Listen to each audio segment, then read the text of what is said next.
সেই রাত কি কখনো ভুলতে পারবে ব্রাজিল? স্বাগতিক দেশ হিসেবে বিশ্বকাপের সেমিফাইনালে নেমেছিল দলটি। দুর্দান্ত এক একাদশ নিয়ে বেলো হরিজোন্তোর মিনেইরো স্টেডিয়ামে জার্মানির মুখোমুখি হয়েছিল 5 বারের বিশ্ব চ্যাম্পিয়নরা। ফাইনাল থেকে মাত্র এক ম্যাচের দূরত্বে গ্যালারির ৬২,০০০ সমর্থক আর বিশ্বজোড়া কোটি চোখ অপেক্ষায় ছিল যোগবর্ণিতর ছন্দ দেখার।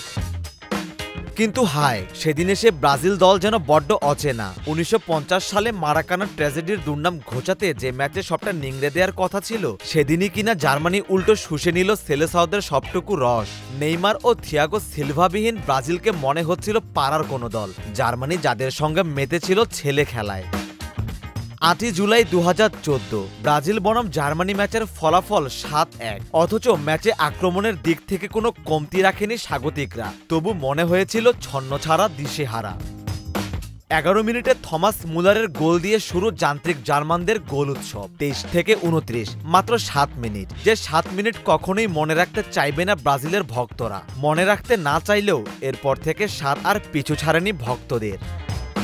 ২৩ মিনিটে জার্মান কিংবদন্তি মিরোস্লাভ ক্লোসার গোল। ২৪ এবং ২৬ মিনিটে টনি ক্রুসের জোড়া লক্ষ্যভেদে ছিটকে পড়েন ডেভিড লুইস, মার্সেলো অস্কাররা। বিস্ময়ে হতভম্ব হয়ে পড়ে গোটা ফুটবল দুনিয়া। ২৯ মিনিটে সামি খেদিরার গোলের পর মনে হচ্ছিল রক্ষণ বলে কিছু নেই ফুটবলে। পৃথিবীর সবচেয়ে সহজ কাজ ব্রাজিলের জালে বল জড়ানো। মাস্টারমাইন্ড কোচ লুইস ফেলিপে স্কোলারিও বুঝে উঠতে পারছিলেন না কি থেকে কি হয়ে গেল। জার্মানি তখন কি ভেবেছিল তা কেবল তারাই জানেন। তবে খেলা দেখে মনে হয়েছে থাক আর না, ছেড়ে দেই। প্রথমার্ধের শেষ ১৫ মিনিটে একাধিক সুযোগ পেয়েও কাজে লাগায়নি জার্মানরা। দ্বিতীয়ার্ধেও সুযোগ পেয়েছিল দলটি। আন্দ্রে শুরলে ভাবলেন এবার আরেকটু আনন্দ করি। ৬৯ ও ৭৯ মিনিটে জোড়া গোল দিয়ে পূর্ণ করলেন ৭ গোল। ফুটবলে গোলটাই শেষ কথা, অথচ শেষ মুহূর্তে ব্রাজিলিয়ান মিডফিল্ডার অস্কারের গোলটি হয়ে রইল ফুটবল ইতিহাসের অন্যতম মূল্যহীন গোল হয়ে। তিনি নিজেও বোধহয় গোল দেওয়ার পরে লজ্জা পেয়েছিলেন। আর ম্যাচ শেষে ডেভিড লুইজের নির্বাক সজল চোখের দিকে তো তাকানোই কঠিন হয়ে পড়েছিল।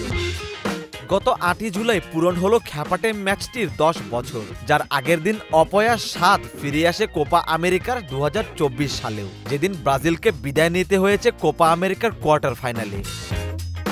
গত ১০ বছর ধরে মজার ছলে বাংলাদেশি ফুটবল ভক্তরা 7 আপ শব্দটি জুড়ে দিয়েছেন ব্রাজিলের নামের সঙ্গে। বোধ করি যতদিন ফুটবল থাকবে 7 নামটি পানীয়ের বোতল ছেড়ে গড়াগড়ি খাবে সবুজ ঘাসেও, যেখানে বিব্রতকরভাবে জড়িয়ে রয়েছে ব্রাজিলের নামটি।